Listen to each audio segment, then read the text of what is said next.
But I came across Real Progressives on Facebook, introduced to modern monetary theory, and then from there also got to interact online with our speaker, Mr. Gray, and so here we are, learning together. Cool. Well, welcome everyone, and thanks for picking me, I guess. No, I'm joking. So there are three kind of things I thought would be useful to do in this time, and given this is a workshop, I'll let you guys have I'll structure the choice, but I'll let you guys make the choice.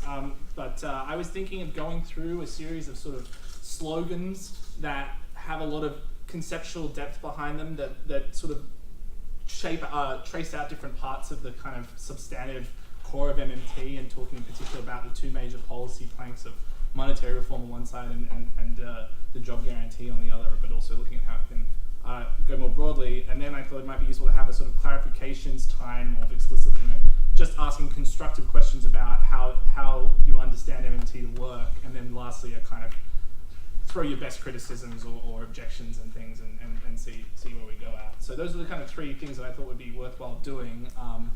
I don't know if everybody would prefer to start with the catechism stuff, the slogans and the substance, and then go to the questions and sort of more discussion later if you're okay with that. Okay, cool. So the first one I wanted to start with was this and hopefully these concepts we can unpack them so you can see that they're sort of like an iceberg. They become a useful referent, but they don't just mean what they say on the surface. So the first one is this idea that taxes drive money. Pardon? Taxes drive money. This is a term that Hyman Minsky used to say, that Rohan Grey made as a big part of the MMT basic ideas. So what we mean by taxes driving money is, first of all, we don't just mean taxes. We mean taxes, fees, fines, government sanctions. The broader definition of that word that we're using here is basically any non-reciprocal, so one-way obligation that's imposed on people. So that could be a tax, like an income tax or a property tax, but it could also be a court-ordered damages or a parking fine or an assessment on your property or a cost of accessing social security or something, a cost of using some public facility. So anything where the state, the public authority, is in a position to impose on an individual without their consent, so not a contract, basically, that's what we mean by taxes. And by drive money, what we mean is that this is a sufficient, but not necessary, so it's one way, but not necessarily the only way, of giving demand to a currency. One way of making something that was otherwise worthless valuable. So the most vivid example, probably sort of most brutal to make this point clear, and one of the aims of this is to show that the monetary system's value historically has always been rooted in hierarchical power, violence, these kinds of things. That's not to say that's a good thing, but that's to acknowledge that that's how monetary systems have historically worked. The idea here, the example here is in colonial Africa. There were British rulers and others who wanted the local populace to pick rubber or pick other commodities, essentially wanted their labor. But the people in these communities who were colonized were not from economies that had been monetized. So they were either subsistence living or they had a gift economy or things. They weren't circulating a monetary instrument. That wasn't the thing that was driving their daily production. And so the British government came in and said, hey, we're willing to pay you some British shillings if you'll go pick rubber for us. And they said, get lost, basically. And they said, sorry, let me rephrase, we conquered you, we're telling you to do this. And they said, well, if you're standing over us every day watching us, we'll do it begrudgingly, but the minute you turn your back, we'll stop doing it. So the administrative cost became hugely burdensome. And then eventually what these rulers realized, what these colonists realized, was they could simply impose a tax on these communities, like not an income tax. It didn't work with an income tax because nobody was earning any income. But they imposed a hut tax. They said, we're going to come burn down your house at the end of the week unless you pay your tax. Suddenly everybody said, well, I really need to earn money now. I need to get some British shillings to pay my taxes because I don't want my house to be burned down. How do I do that? And then the British rulers said, well, it's funny you mentioned that.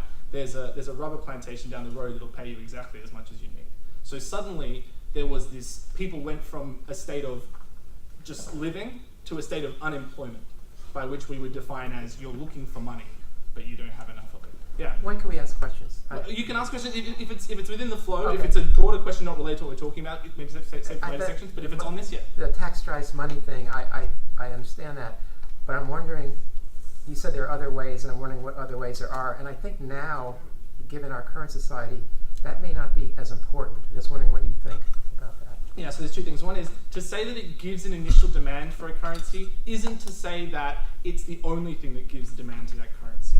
But what it does look at is things that you can't get away from. So to give an example, frequent flyer miles are a currency. You can consider them as a currency. But we don't all use them. I don't have to use them. I don't use them.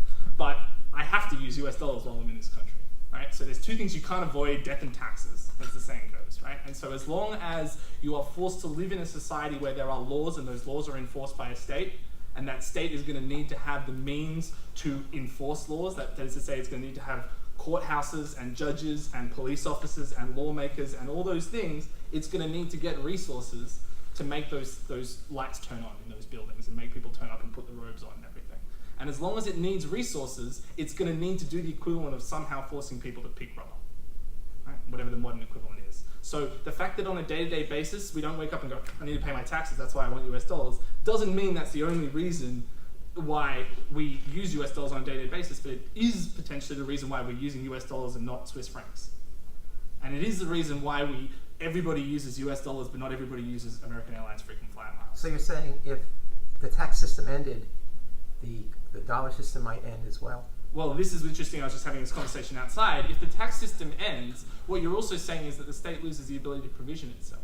So when the tax system goes, the legal system goes, the property rights systems go, the contract system goes. So what you're talking about is either a world where some other new public authority will ultimately emerge, maybe not at the US level, maybe it'll devolve into a bunch of smaller states and there'll be some period of chaos or whatever, maybe it'll be constructive.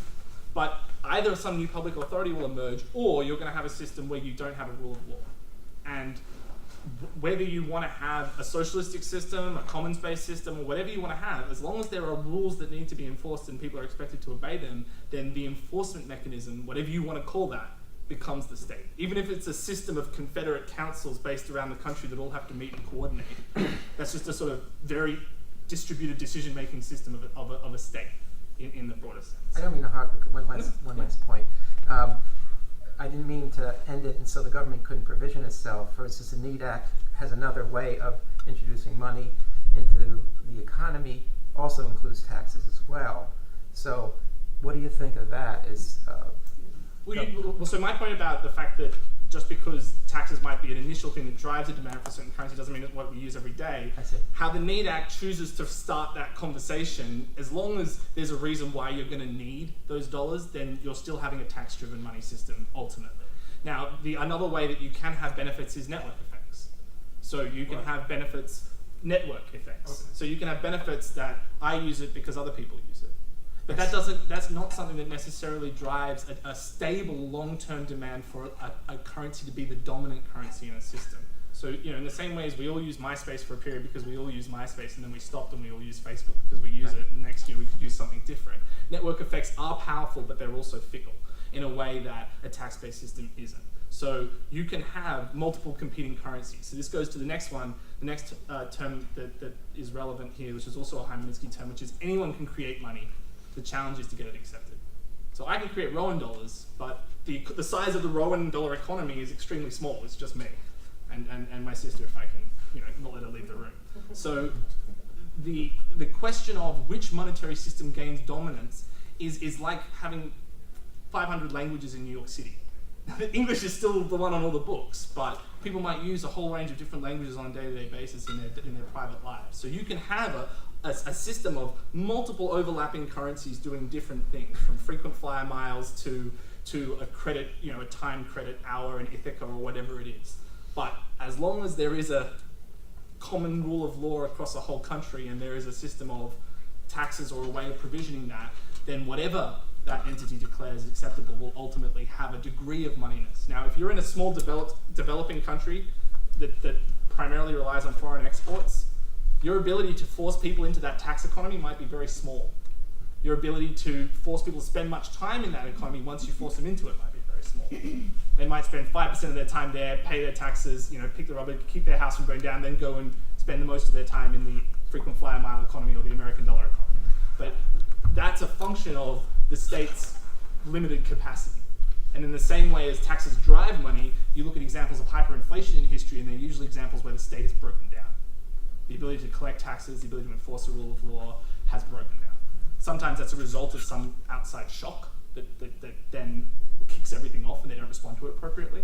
But that's usually one of the major reasons why the value of a currency that was in existence and in stable circulation suddenly drops to zero, is that the entity that turns the lights on in the courthouses stops being able to do so for some other reason that has nothing to do with the monetary system. So this idea that everyone can create money, the challenge is to get it accepted, is to get past thinking like this idea that there's just this one money. Anything that does what money needs to do in a particular situation can be thought of money in that situation. So when MMT talks about the word money, it uses it in a lot of different meanings. It can use it to mean only that form of government. So even though the state might let you do those things, and you can do them as a private citizen, that's still within a sanction of the state. But if the Rowan dollars become popular enough that you're actually starting to generate an economy with Rowan dollars, yeah.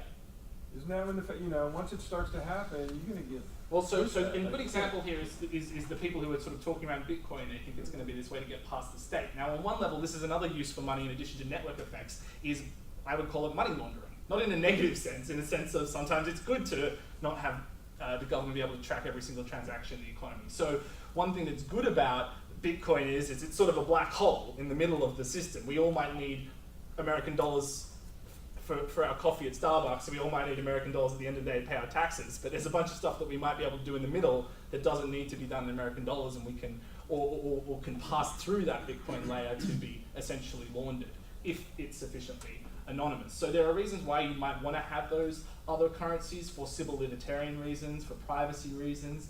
There are other reasons which is just for a matter of decentralization and distributed systems. And so Bernard Lieta, who is not an MMTer but agrees with MMT's principles, has been pushing this idea of the difference between an environmental ecosystem that's a monoculture, that sort of has one crop or something, versus one that has multiple different kinds of flora and fauna. And the latter is far more resilient than the former to adverse shocks, because if something damages the wheat, then the whole field goes, whereas if something takes out the tomatoes but there's something else there that isn't affected by that, then you don't lose the whole crop. So there are reasons why it might be beneficial from a resiliency perspective to have multiple currencies in operation. And there are also reasons why it might just not be feasible to try and stamp them all out. So this is what I was sort of getting at earlier with the example of the bar tab. Because if you said no one can create any private money, but one way of creating private money is just to let someone have a bar tab till the end of the night, then you have the sort of secret police knocking at everyone's doors. Are you letting people have a bar tab in here? It gets pretty draconian pretty quickly if you're trying to prohibit. Now, one thing you can say is we're not going to enforce it in the courts. We're not going to enforce any contract that uses that. Now, what you often have in those situations is that it just gets redenominated back into the currency of the government. So you and I trade in chickens or something. The government doesn't want to recognize chickens as a currency, so it works out the value of a chicken and gives you a damages award in dollars, $50 per chicken or something. So the government can effectively bring these whole range of private things into the system just by declaring an exchange rate that it wants to maintain. And the last thing is, even within a unit of account, so the US dollar is a unit of account, right? I can have Rowan dollars that are measured in US dollars. You might not accept them for an equal amount of US dollars, right? Something that you might accept, a can of soda might be $1 in US dollars, might be $50 in Rowan dollars, or might be $1 billion in Rowan dollars. But I can still denominate those instruments in US dollars. They'll just trade at a discount. And so that's what you see in the securities industry. In the securities market, there are all different kinds of debt issued by private actors. Corporations, banks, pension funds, hedge funds issue all these different kinds of financial instruments that say, a week from now, this is going to be worth $100. Do you believe them? Yeah, maybe. You might say, there's a 5% chance you're going to screw up, so I'm going to pay you $95 for that. Or, I want to use that money in the meantime, you want to use it, so I'm going to charge you a time premium or something. So these instruments that are still denominated under a US dollar can have a discount rate or can trade as money, but but not as good money as the full money, as the full government money. Not as safe, not as liquid, but still some form of money. Yeah. So it seems like the government has an interest in transactions, in no matter what currency, as long as its citizens or people doing business in its country are doing its transactions, it's going to want to know. You could do hours, let's say hour exchange, my hour of massage is worth your hour of mechanic, and as long as you're small, they don't come. But once you've got a whole city doing it, then they say, okay, every transaction now has to be kept track of because we've got sales tax on those things if it's in our currency. So in your currency, there's still a sales tax. That's right. And there's still an income tax because you made that income for your massage, even though it's paid in an hour. Yeah, we're just going to create an exchange rate. Your Yeah, hour it's is an worth exchange whatever rate. we've decided the market says it's worth, and we're going to tax you. And at your that. hour is saying this massage person's hour is the same as a mechanic's hour, but we're saying you got to designate what that hour is worth, or someone's going to designate it for you, and we're going to designate it pretty high if you don't designate it and convince us. Yeah, and to go to this point about there is a political tension between once you realize that these different types of currencies may be competing for the same basket of goods and services, every dollar of Rowan dollars that's bidding on the same can of soda might be bidding up the price relative to people who've got US dollars. So there is, I think, a real point that the positive money community have identified that there is a tension between every new dollar that we allow some private credit system to create versus a public system in terms of their ability to lay claim on real resources. Now, that doesn't always actually happen, and in a lot of situations, those two things actually end up creating more economic growth, more things that are being able to be sold anyway than otherwise would exist, so you're sort of growing the pie even as two hands are trying to take what used to just be available for one hand. But there is a tension there, and there is a reason, actually, contrary to the history that was presented in the other room, when the US government was formed, and Woody Holton, who's an excellent US historian, wrote a recent book on this, the attempt to democratize the money power was instantly resisted by the founding fathers, and Article 1, Section 10 explicitly prohibits states from issuing their own forms of money, because one of the first things that they wanted to do was take that money power away from the most responsive local legislatures and put it up at the federal level where it was extremely unresponsive to local democratic pressures to issue more money and use it to pay for public investment. So what you had there was a reaction against a democratizing push, and that was what was enshrined in the US Constitution. Funnily enough, the interesting legal history, which is extremely underexplored after that, was that the states got around it. Like good lawyers, the water ran downhill around the obstacle that was put in front of them. So the state said, okay, we can't create our own money, we'll charter banks, and we'll let the banks create the money, and we'll back the banks. So the idea that these banks were these private entities that they privatize the money supply, historically speaking, it's been the other way around. Banks were explicitly considered agents of the state. It was explicitly a public-private partnership from the start, and the aim was to restore sovereignty to the states in terms of the fiscal power, the money power that had been taken away from them at the federal level by Article 1, Section 8. Yeah. Sure. I was going to just bring something up additional to what you were saying. So, Standing Rock, in the beginning of September, was an interesting place. I was there the first week when it really got ugly, and yeah. So I was at Standing Rock beginning of September, and basically BIA followed me everywhere, and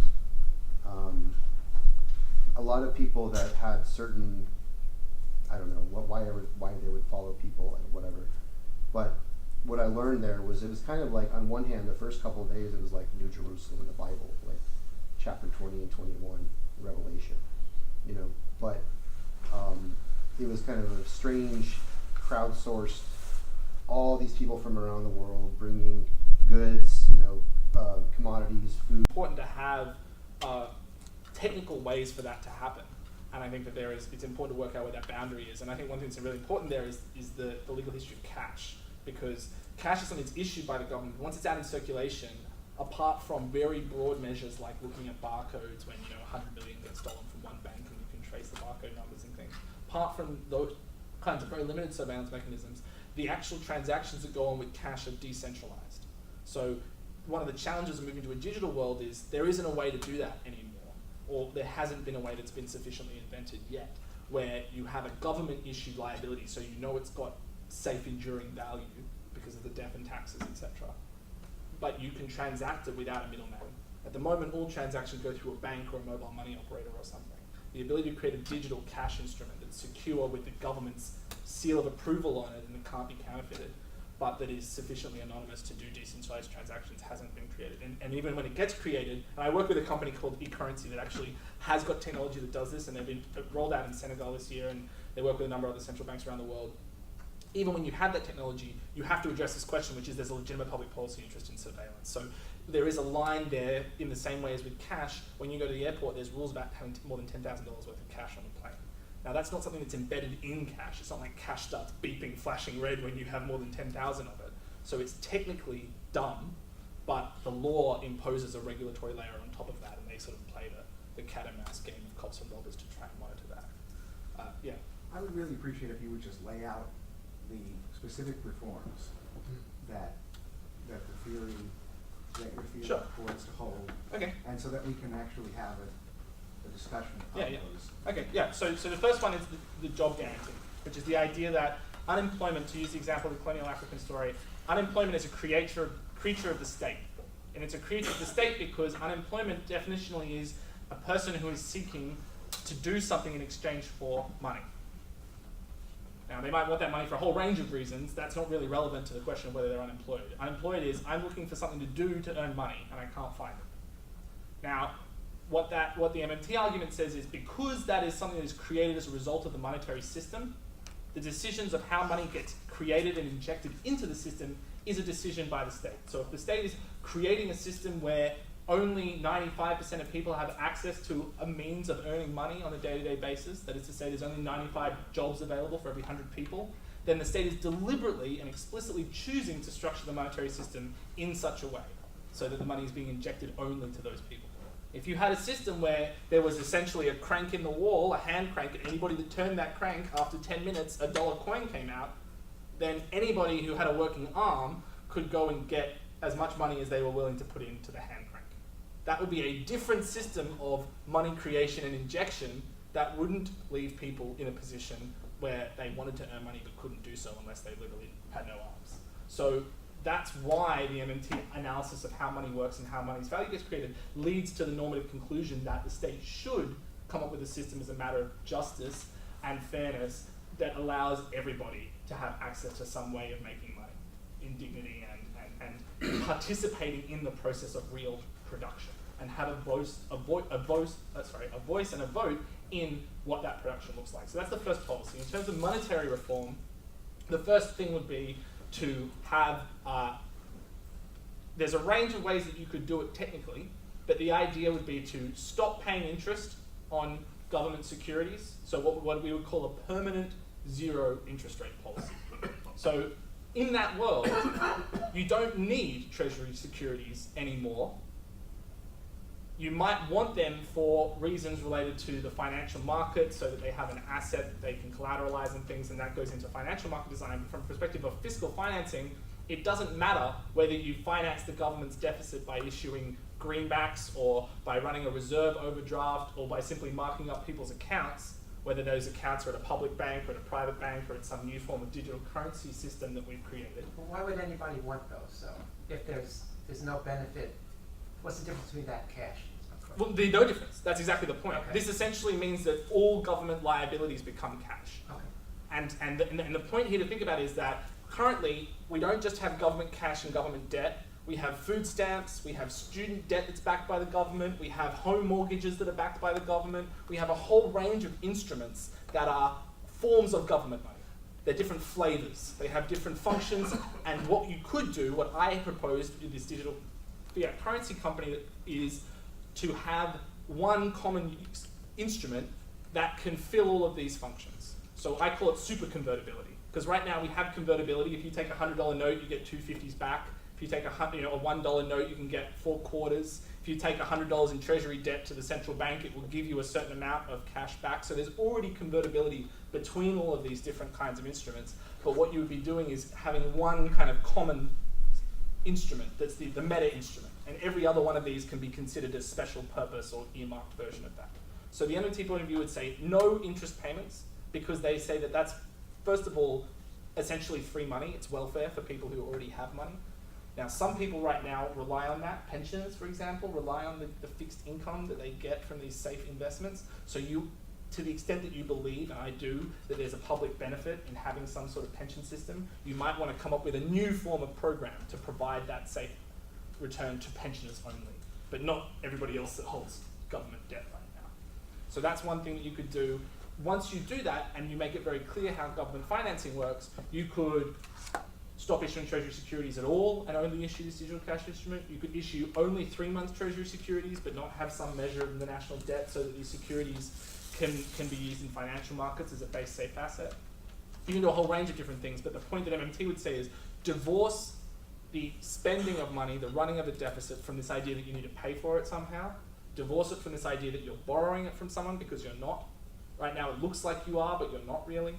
And remove the idea that we are paying interest on government liabilities. Now, currently, and this is one of the points I was making in the other room, the fight to stop paying interest on our debt is not a fight about how we finance fiscal deficits. It feels like that to us because we're like, oh my gosh, we're borrowing all this money that we don't need to borrow because we have the money creation power. But in reality, it's a function of the fact that the central bank is choosing to set positive interest rates as a matter of monetary policy. And the reason why it's important to understand it like that is because there are 200 central banks around the world who all operate on a similar paradigm. If one country stands up and says, we're going to eliminate our central bank and we're going to stop running monetary policy like that, that country instantly doesn't have the ability to function in the international financial system the way that it otherwise would.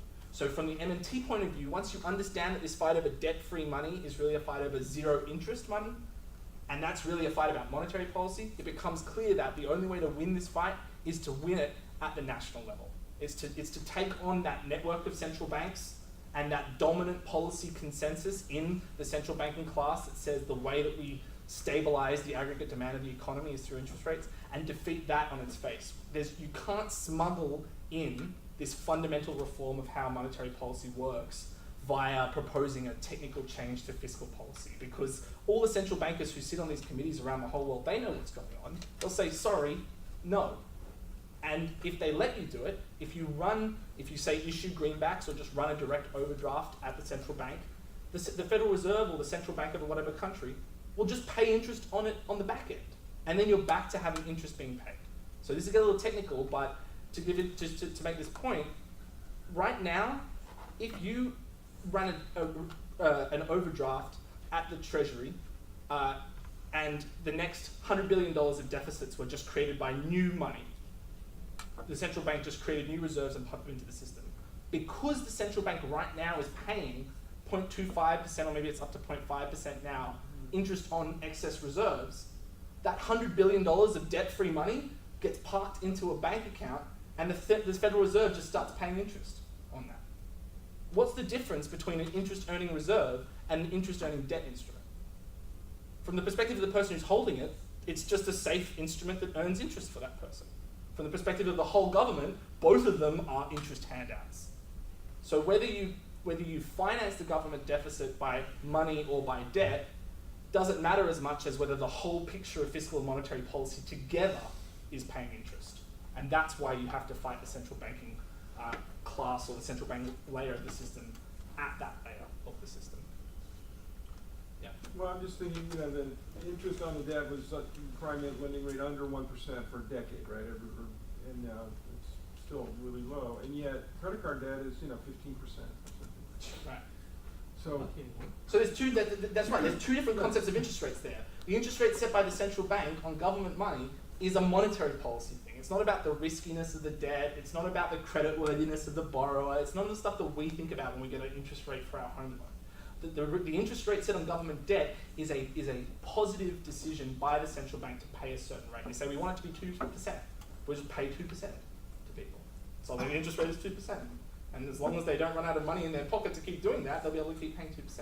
Whereas a bank, at least in theory, is assessing you as a credit risk. So they're concerned that you may not repay, and so we'll lend out 100 loans to 100 people like you, and maybe 30 of you will fail, and 70 you'll succeed, and as long as the 70 of you are paying a high enough spread, you know, we'll make a profit on the overall thing. So the reason why there's a difference between the base rate and the rate that individuals pay is because the individuals are incurring a personalized risk premium based on their ability to pay. And that's the essence of credit analysis. And when you talk about zero interest policy, would that go to the bank? No, Would that go to wouldn't. That would be consumers? zero interest in regards to government finance. Now, if you want to have people to have access to low interest or zero interest loans, you can do that. But that's a form of fiscal policy. What's the difference between giving someone a loan of $100 that you've created out of thin air and then asking them to pay it back at the end of the week, and spending $100 as a spending program and then taxing back $100 at the end of the week? There's no difference. So if you want to have programs that give people money at no interest, let's do it. But that's a public spending program. You can have a revolving loan fund or something that does it in a way that isn't just through the regular tax and spend process, but it's not the same thing as private credit analysis. So you're saying, I'm sorry. Yeah, so this lady was holding her hand up. I wanted to understand you right about if one country says we're gonna go to a zero interest Mhm. in our monetary policy, Yeah. that won't fly because